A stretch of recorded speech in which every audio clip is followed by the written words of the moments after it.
They told you the AI boom was unstoppable. Trillions of dollars, entire power grids reserved, nuclear plants rebooted just to feed the machines. But on a quiet afternoon in a Google research lab, something happened that nobody in Silicon Valley wants to say out loud. A chip smaller than your fingernail did in 5 minutes, what would take the world's fastest supercomputer longer than the age of the universe to finish. Read that again. Not faster, not more efficient. A different category of machine entirely.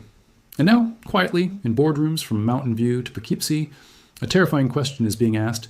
What happens to $1 trillion of concrete, steel, and silicon if the thing it was built to power becomes obsolete before it even finishes construction? For the past 3 years, the story of artificial intelligence has been a story about scarcity. Not a shortage of ideas, not a shortage of ambition, but a shortage of something far more mundane. Electricity. According to the International Energy Agency, global electricity demand from data centers surged by 17% in 2025 alone, while the subset of centers built specifically for AI grew even faster, climbing 50% in a single year.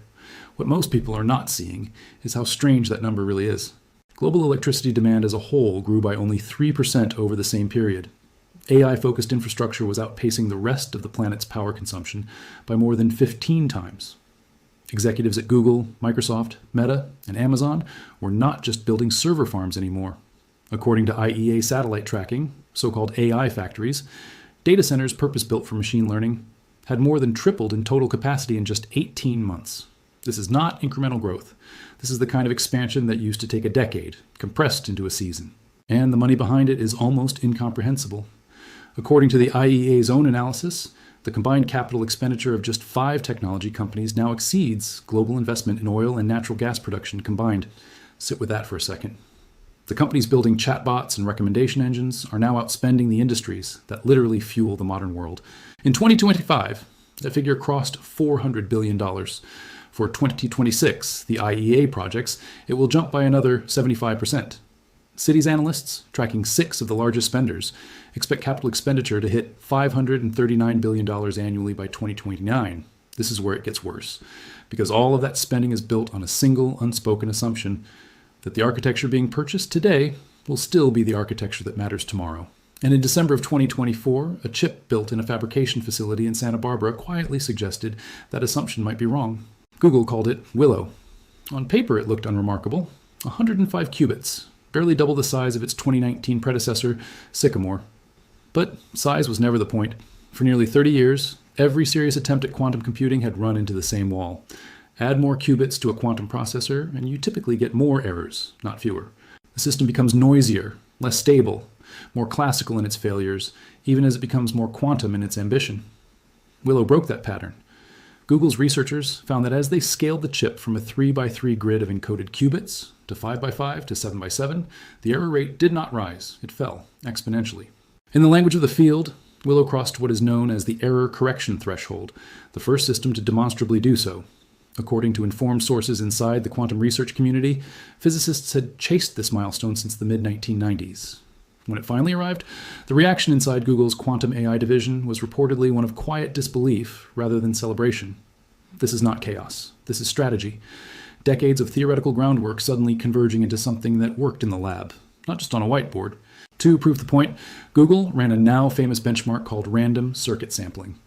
Willow completed the task in under 5 minutes. Google's own estimate is that the same task would take one of today's fastest classical supercomputers 10 septillion years, a number followed by 24 zeros, vastly longer than the 13.8 billion year age of the universe itself. Here's where it gets worse for the skeptics who dismissed this as a party trick. Random circuit sampling is, by design, an artificial problem, engineered specifically to be hard for classical machines and easy for quantum ones. Critics were quick to point out, correctly, that this proved nothing about whether Willow could do anything useful. And for almost a year, that criticism held. Google itself, in its own materials, was careful to describe Willow not as a finished product, but as, in the words of its own research write-up, a convincing prototype. A strong sign that large-scale quantum computers can be built, not proof that one already existed. This concession matters, because in October of 2025, the story changed again. Running a new algorithm called Quantum Echoes on the same Willow hardware, Google's team claimed something categorically different from the 2024 result. This time, the task was not artificial. Researchers used the chip to analyze molecular structures through nuclear magnetic resonance data, a genuine scientific application, not a synthetic stress test. According to the company's published results, the algorithm ran 13,000 times faster than the best classical method running on one of the world's fastest supercomputers, completing in minutes a calculation that would have taken that machine roughly a century and a half. This is not a distant speculative headline anymore. This is the first time, by Google's own account, that a quantum computer solved a scientifically meaningful problem faster than every classical machine on Earth. According to informed sources close to the research, the significance was not lost on Google's rivals. Because if a quantum chip can meaningfully accelerate molecular simulation today, the obvious next question, the one keeping data center executives awake, is how long before it can meaningfully accelerate the kind of computation that AI training and inference actually depend on. That question has an uncomfortable partial answer, and it did not come from Google. It came from China. In November of 2025, a research consortium called the Chip Hub for Integrated Photonics Explore, working alongside a Shanghai startup called Turing Quantum, unveiled what they described as the world's first scalable industrial-grade optical quantum chip. According to the developers, the device runs specific AI workloads 1,000 times faster than NVIDIA's flagship graphics processors, the same chips that, at this very moment, sit inside nearly every major AI data center on the planet. Unlike Google's superconducting approach, which requires dilution refrigerators cooled to near absolute zero, this Chinese chip uses light itself as its information carrier. More than 1,000 optical components are packed onto a single 6-inch silicon wafer, and according to reports from the South China Morning Post, the company is already manufacturing roughly 12,000 of these wafers annually. Not a laboratory curiosity, but something approaching industrial scale. Deployment time for a full system reportedly dropped from 6 months for a traditional quantum machine down to 2 weeks. Think about what that means for a country racing to reduce its dependence on American semiconductor supply chains. The chip has already won a leading technology award at the 2025 World Internet Conference in Wuzhen, selected from more than 400 candidates across 34 countries.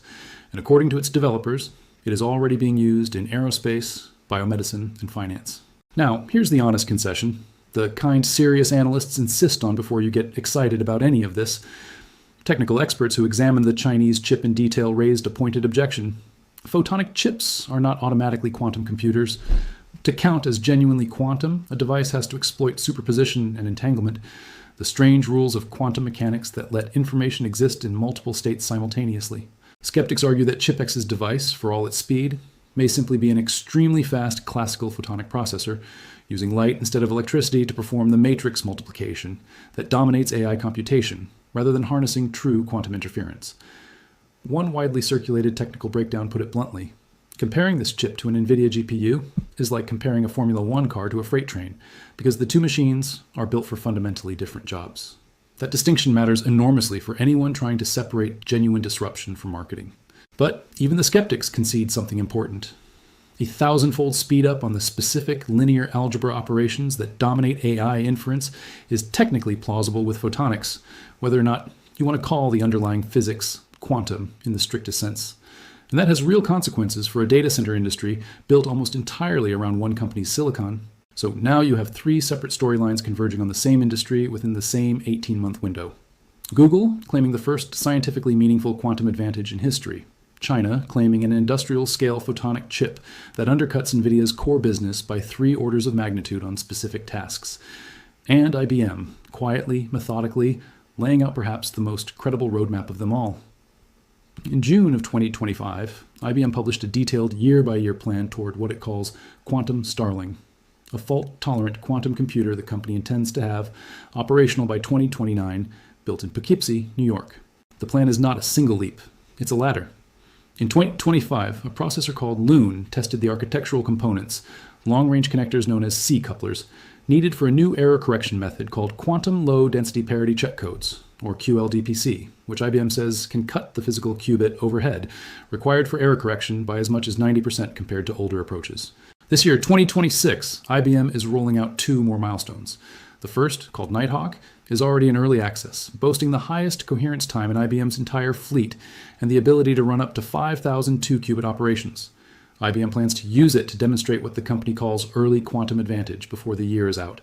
The second, called Kookaburra, will be the first module to combine quantum memory with actual logical processing, a genuine building block rather than a benchmark stunt. In 2027, a system called Cockatoo will link multiple Kookaburra modules together, proving that quantum processors can talk to each other the way classical server racks do today. And then, in 2029, Starling itself is meant to go live.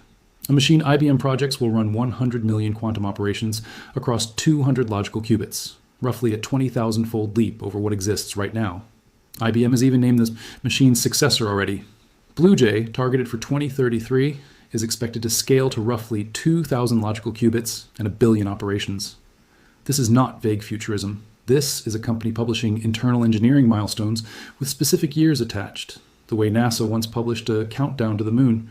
Microsoft, meanwhile, is betting on something entirely different and arguably more radical. Rather than the superconducting transmon qubits used by Google and IBM, Microsoft's roadmap centers on what are called topological qubits, built from an exotic quantum state known as a Majorana particle. In theory, these qubits are dramatically more stable, intrinsically more resistant to the environmental noise that plagues every other quantum architecture on Earth. According to analysis from European Technology Press covering Microsoft's April 2025 roadmap, the approach is, in their own words, the most scientifically ambitious project in the field, but technologically the furthest behind. As of early 2026, Microsoft has not announced results that come close to matching Google's Quantum Echo's claim or IBM's staged milestones. Here's where it gets worse for anyone hoping for a single, tidy answer to who wins the quantum race. Nobody actually knows which of these architectures, Google's superconducting circuits, IBM's modular QLDPC system, Microsoft's topological Majorana qubits, or China's optical photonic chips, will end up being the one that matters. And that uncertainty is precisely what terrifies the people who have already committed $1 trillion to a very different kind of infrastructure. Because here is the mechanism that connects all of this back to the concrete and steel already rising across Virginia, Texas, Ireland, and Singapore. Data centers built for AI are not general-purpose buildings. According to risk analysts at BDO Global, cited directly in a widely circulated infrastructure report, unlike a commercial office tower that can be repurposed for almost any tenant, a facility engineered specifically for today's GPU-based AI workloads has extremely limited alternative uses. If the fundamental architecture of AI computation shifts, even partially, toward quantum or quantum-adjacent hardware, a meaningful share of that trillion-dollar build-out risks becoming, in the words of one analyst, digital ghost towns. Billions of dollars in concrete and silicon gathering dust while the industry it was built to serve moves somewhere else. And the historical precedent for this exact scenario already exists, and it is not comforting. During the dot-com boom of the late 1990s, telecommunications companies laid over 80 million miles of fiber optic cable across the United States, 76% of all the digital wiring the country had ever installed up to that point. Then, a technological breakthrough in signal multiplexing made each existing line exponentially more powerful, and 85% of that freshly built infrastructure sat unused for years. Bandwidth prices collapsed by more than 90%. Companies went bankrupt. Pension funds evaporated. According to a Yale Insights analysis published in October of 2025, the parallel to today's AI build-out is not subtle. The piece argues explicitly that further innovation in chip design or a major advance in quantum computing, arriving while hundreds of billions of dollars in data center infrastructure are still being deployed, could immediately leave much of that investment useless in the medium to long term. This is the moment to zoom out, because the stakes here are not really about one chip or one company. They're about whether the largest single infrastructure bet in the history of private capital is being built on solid ground, or on an assumption that is already starting to crack. Consider the sheer scale of what's exposed. According to industry tracking, current AI infrastructure commitments already exceed $1 trillion, with Google, Microsoft, Meta, and Amazon alone expected to spend $450 billion in 2026. Behind much of that spending sits an entire secondary financial ecosystem. Asset-backed securities and commercial mortgage-backed securities tied directly to data center revenue. According to a report from the market advisory firm Global Capital, 2025 was already a record year for this kind of debt issuance, and Bank of America projects the combined market for data center-backed bonds and refinancing could top $35 billion in 2026 alone. Every one of those bonds is a bet that the underlying data centers will still be generating predictable revenue years from now, powering AI workloads that, right now, quietly, in labs in Santa Barbara, Poughkeepsie, and Shanghai, are being challenged by an entirely different category of machine. And even the companies renting out that infrastructure are showing signs of strain that predate any quantum disruption at all. Take CoreWeave, one of the most prominent AI infrastructure providers to go public in recent years. Its revenue exploded from $16 million in 2022 to $1.9 billion in 2024, a genuinely staggering growth curve. But according to independent financial analysis, the company posted negative core earnings of $36 million in 2024, carries roughly $24.5 billion in total debt, including off-balance sheet leases, and faces $7.5 billion in interest payments through the end of 2026. 62% of its revenue comes from a single customer, Microsoft. Read that again. A company burning cash, carrying tens of billions in debt, dependent on one buyer for the majority of its income. And this is before anyone has to seriously reckon with what happens if that buyer's own long-term architecture bet shifts even partially toward quantum hybrid systems. This is the kind of concentration risk that, in any other industry, would trigger immediate alarm. In AI infrastructure right now, it is treated as simply the cost of admission. Not everyone agrees this ends in disaster, and it would be dishonest to pretend the bears have the field entirely to themselves. Investment firm KKR, in a widely read 2026 analysis, argues that current absorption rates show no signs of overbuilding in the world's most active data center market, the United States, according to their own review of JLL research data through 2027. Their argument rests on a genuinely interesting point about how AI hardware actually depreciates. Accelerator chips age quickly, KKR notes, with each new generation delivering sudden, discontinuous performance leaps, rather than smooth, gradual improvement. Because of this, excess computing capacity rarely sits idle for long. New workloads and larger models tend to absorb it almost as quickly as it appears. In KKR's framing, temporary overbuilds behave more like rolling hardware upgrades than permanently stranded assets. And their sharpest point cuts directly against the quantum disruption narrative from an entirely different angle. The ultimate limiting factor for building data centers, they argue, isn't capital at all. It's power. Grid connection queues, transformer lead times, and the sheer difficulty of permitting new sites make unconstrained overbuilding practically impossible, regardless of what chip architecture eventually wins. In other words, even if quantum computing does eventually reshape AI infrastructure, the physical bottleneck of electricity supply may prevent the kind of catastrophic, sudden stranding that critics fear, because the industry was never able to build faster than the power grid would allow in the first place. Which brings us to the part of this story that almost nobody outside the energy sector is talking about, and it might be the single most important thread in the entire debate. Quantum computing's biggest selling point has always been energy efficiency. According to the World Economic Forum, a single cutting-edge AI chip today can draw as much electricity as an entire household, and training runs for the largest models can consume as much power as an entire city. Quantum computing has long been framed as the elegant solution, the promise of dramatically greater computational power at a fraction of the energy cost.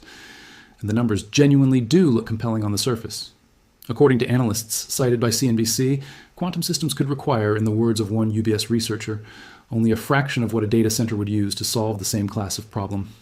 This is where the story takes its sharpest, least reported turn.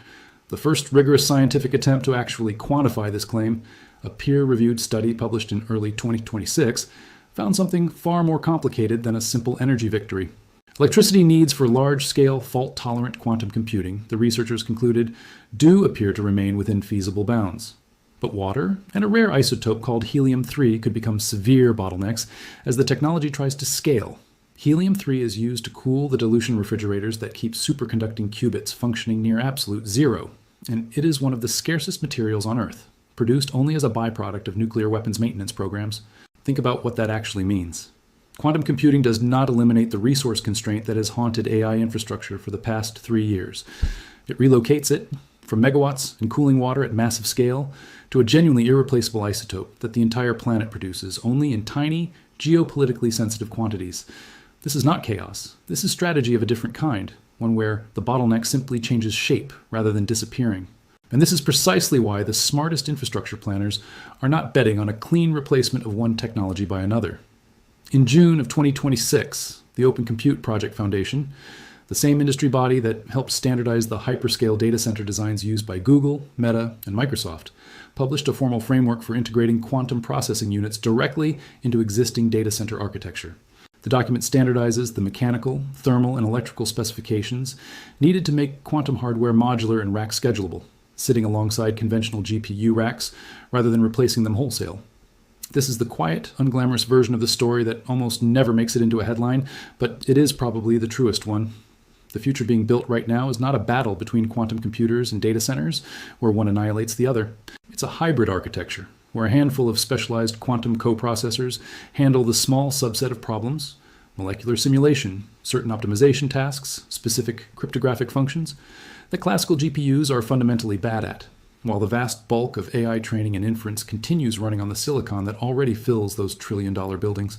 According to Data Center Knowledge's own 2026 industry forecast, the facilities that prepare early for this hybrid future, physically, electrically, architecturally, will be the ones positioned to benefit from both the AI revolution and the quantum one, should it fully arrive. The losers won't be the data centers themselves. They'll be the operators who built rigid, single-purpose facilities with no capacity to adapt at all. There is one more thread here, and it deserves its own moment because it changes the entire timeline of urgency. Even if you accept every skeptical argument about quantum computing being decades away from replacing GPUs at scale, and there are serious, credible voices making exactly that case, there's a second quantum threat that requires no breakthrough at all to already be active today.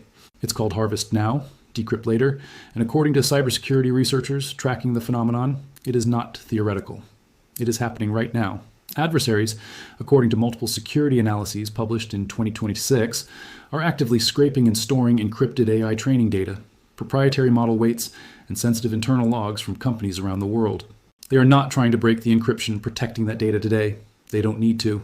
They are simply storing it patiently, waiting for the day a sufficiently powerful quantum computer can break standard encryption methods like RSA and elliptic curve cryptography retroactively. Think about what that means for any AI company sitting on years of proprietary research, medical data, or legal discovery material. The security clock on that data started ticking the moment it was encrypted, not the moment quantum computers become powerful enough to crack it. This is why the National Institute of Standards and Technology has already finalized a family of post-quantum cryptography standards, and why security analysts are describing 2026 through 2027 as the critical window for what they call a hybrid transition, layering new quantum-resistant algorithms over existing classical encryption before, in industry parlance, Q-Day arrives, the moment standard encryption becomes fundamentally obsolete. According to one widely cited security blog, the quantum threat to AI infrastructure isn't a question of if, it's a question of how soon, and companies that wait until they detect an actual quantum-capable adversary in their systems will have already lost the data that mattered most. So where does this actually leave the trillion-dollar bet sitting in server farms across the world right now? The honest answer, the one that respects both the genuine breakthroughs and the genuine uncertainty, is more nuanced than either the doomsayers or the boosters want to admit. Quantum computing has not killed AI data centers. As of the middle of 2026, not a single commercial AI workload runs meaningfully faster on a quantum computer than it does on a rack of NVIDIA GPUs. Google's most celebrated result, the Quantum Echoes molecular simulation, is a genuine scientific milestone, but it is narrow, specialized, and nowhere near general-purpose AI training. IBM's roadmap to fault tolerance, however credible and specific, still doesn't reach its flagship Starling machine until 2029. And even then, 200 logical qubits is a fraction of what would be needed to meaningfully disrupt the exaflop scale computations that modern AI models require. China's photonic chip may genuinely undercut NVIDIA on specific narrow workloads, but serious technical voices dispute whether it deserves the quantum label at all. In its real-world deployment at scale remains, for now, a claim rather than an independently verified fact. And the energy story that made quantum sound like a clean escape from AI's power crisis turns out to trade one bottleneck, electricity, for another, an isotope so rare it's measured in grams on a global scale. But here's the deeper pattern, the one that connects this story to every previous moment in the history of computing when the ground shifted under an industry that thought it had already won. The fiber optic bubble of the 1990s did not simply vanish when it burst. The infrastructure that survived it went on to become the literal backbone of the streaming, cloud computing, and mobile internet economy that followed, just not in time to reward the people who built it first. What most people are not seeing right now is that the same pattern may be repeating in real time, at a scale 10 times larger, with a technology that improves not in smooth increments, but in sudden discontinuous leaps that arrive with almost no warning. Willow's breakthrough came in December of 2024. Quantum Echoes arrived less than a year later. China's photonic chip appeared within the same 18-month window. IBM is now publishing engineering milestones with specific years attached, counting down to 2029 the way engineers once counted down to a moon landing. Nobody, not Google, not IBM, not Microsoft, not the analysts at KKR or the risk officers at BDO Global, can tell you with certainty whether the trillion-dollar data center build-out happening right now is the foundation of the next 50 years of computing, or the most expensive premature bet in the history of private capital. What we do know is this: the chips being poured into concrete right now, the gigawatts being negotiated with nuclear operators, the hundreds of billions of dollars flowing out of 5 technology companies faster than the entire global oil and gas industry can absorb, All of it is being built on an assumption that the architecture of computation itself will hold still long enough to pay for itself. And for the first time in the history of modern computing, credible scientists at Google, credible engineers at IBM, and a state-backed research consortium in Shanghai are all independently suggesting that assumption might not survive the decade. If the data centers going up right now are the digital equivalent of the railroads, the power grids, the fiber optic cables of previous industrial revolutions, infrastructure that outlives its original purpose and finds a new one decades later, then perhaps none of this capital is truly wasted, only mistimed. But if quantum computing arrives faster than anyone currently building these facilities expects, the ghost towns that risk analysts are already quietly warning about will not be hypothetical. They will be sitting in Virginia, in Texas, in Ireland, in Singapore, fully built, fully wired, and waiting for a form of computation that has already moved on. Which future are we actually living in right now, and how would you even know before it's too late to change course? If this kind of deep, evidence-based breakdown is something you want more of, the single most useful thing you can do is hit subscribe. Because next week we're going inside IBM's actual fabrication process in Poughkeepsie to see exactly what a fault-tolerant quantum computer looks like when it moves from a roadmap slide to a physical machine. Before you go, I want to ask you something directly. Do you think the $1 trillion being poured into AI data centers right now is building the future or building the next fiber optic bubble?